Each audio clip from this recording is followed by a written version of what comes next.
What's up, everybody? Shane here with my good friend Bob Peach, who is the head coach and owner here at Beacon MMA. In my humble opinion, one of the greatest coaching minds in all of MMA.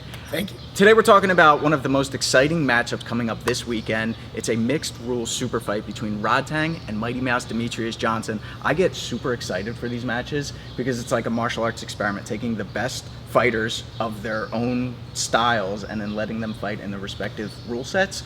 Let's break down what the rules actually are, and then we're going to talk about what we think is going to happen. So it's 4 rounds, and the first and the third round is Muay Thai, so that gives the advantage to Rodtang. Then the second and the fourth round is MMA rules, and then the rounds are only 3 minutes long. I think it'd be interesting to ask this question. Coach, let's say you and I are both in each of these fighters' corner. Let's start with Rodtang.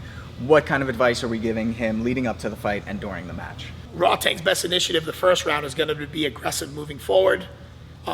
I think he's going to be safe to be diverse in his strikes. I think he's going to be able to do the most damage on the inside with some elbow strikes, maybe causing a cut to get a quick finish, because that's always an easy way to get a fight stopped. Yeah. But I do think he's going to need to stifle DJ's movement.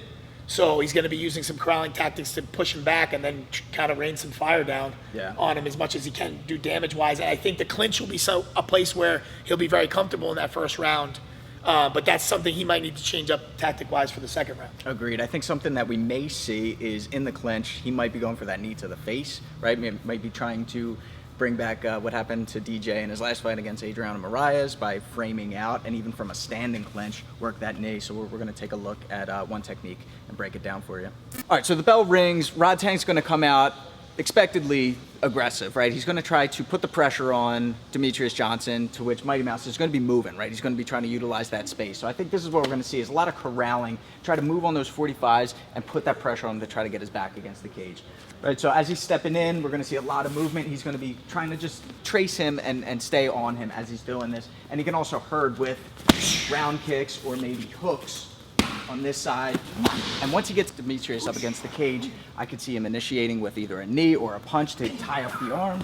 And the one thing that I think Americans misunderstand with the Thai clinch is they think this is the only Thai clinch, but we don't see this a lot, especially with the Thais. We see a lot of inside control where they're controlling the arms and the head. And this is a much more dominant position. One of the reasons why I love one is because they have some really good Muay Thai clinch in there. So definitely be learning a lot. And I think that's what we're going to see is maybe Demetrious goes into wrestling mode and he starts going for underhooks.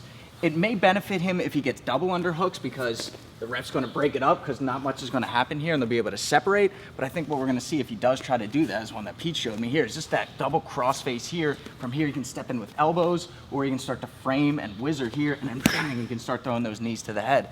Again, it's similar to how Demetrious Johnson got finished in his last fight with that knee to the face, but now in a standing position. The big question is, can Rodtang KO Demetrious Johnson? If so, he's most likely to do it within the first round, right? Yeah. Or he's going to have the most weapons in the first round, I believe. Right. Because if not, then he's going to be out of his element. He's going into MMA here. It's going to be his first time in a mixed martial arts fight. And he's going against one of the best wrestlers, one of the best grapplers in Demetrious Johnson. What is your advice for Rodtang in round 2? Yeah, so in round 2, I think he needs to switch up his tactics slightly. I think he's going to need to avoid a few strikes, especially the body kick, just because it's going to be easier for him to get caught and taken down. Yeah. I think low kicks will be great for him. High kicks are going to be a weapon I think we'll see him utilize. Yeah. And I do think he'll start to play more of the outside position in the second round to avoid being overly aggressive and running into the takedown.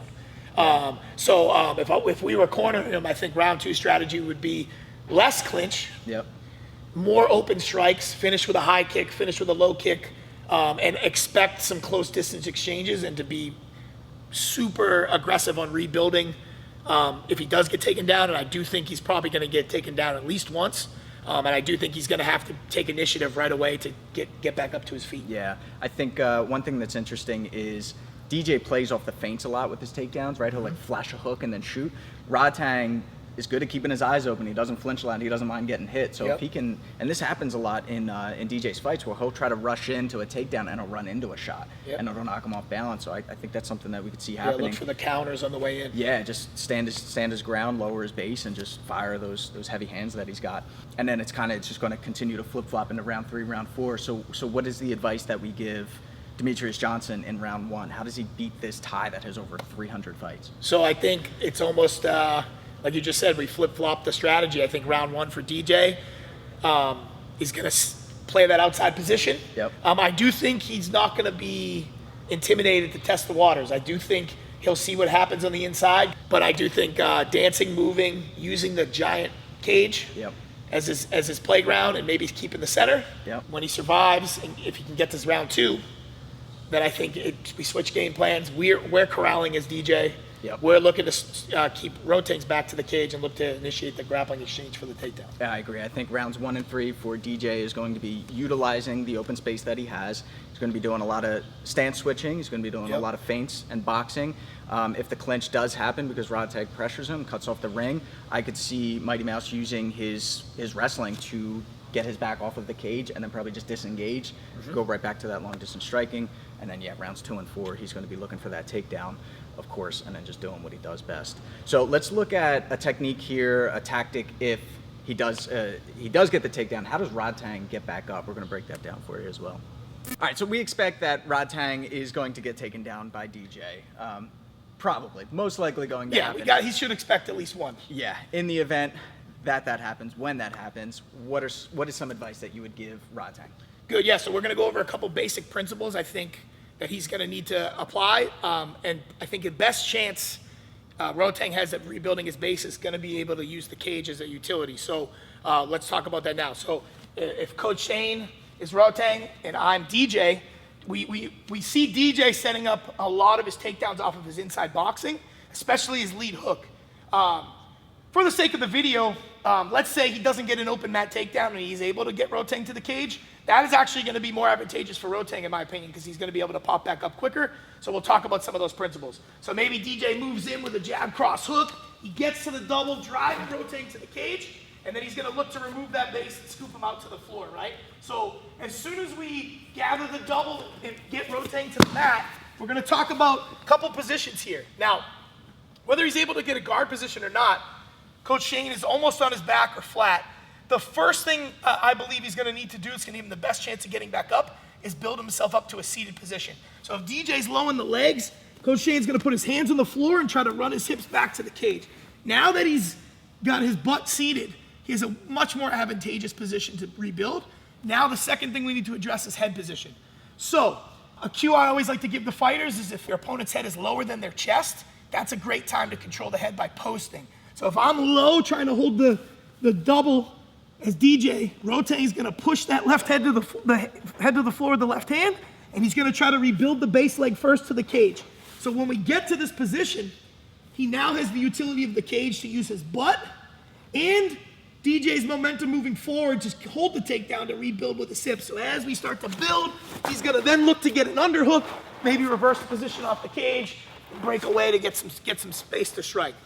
Right? The second position from the seated situation that's super important is DJ may not choose to just hold him down, he may choose to posture and strike. So the big thing Rodtang is going to need to understand is DJ does posture, he's going to need to go for an underhook to rebuild instead of pushing on the head. So when my head is above the chest and I'm here and I'm trying to do some damage punching, Coach Shane's going to try to get an underhook and get his head inside. He's going to rebuild the same way, hand on the floor, hip to the cage, and then as I drive into him and helps him build back up, he has the underhook. Maybe he goes back to that clinching position and gets those knees off like he wants to score in the first round, right? But I do think another part of this technique is going to be expediency. Rodtang cannot accept these positions because it's going to be detrimental to him getting back up, or maybe even the finish of the fight. Seriously, going to be a monumental event. Can't wait. Final predictions. Who you got? Got to go DJ sub round 2. I got to agree with you. I'm not a betting man, but if I had to put money on it, I'd say the same. Guys, you have to tune into this. Like I said, it's going to be historical. You want to make sure that you tune in and watch it live. Links in the description below. March 26, 1X. Some of the best fighters of all time are on this card. Some of my personal favorites. John Wayne Parr's fighting. Angela Lee's fighting. Yeah, let's fight. And Stamp Fairtex is going to be an absolute banger of a fight. For grapplers, you got Danielle Kelly making her 1FC debut and Andre Galvo making their 1FC debut in grappling. Aoki and Sexy Yama. Another awesome match. Build up for that fight. It's been great. Got to tune in. Links down below. Make sure you click that on March 26th to watch 1FC live. Until next time, I'm Shane, and this is Coach Beach. Fight tips for the underdogs.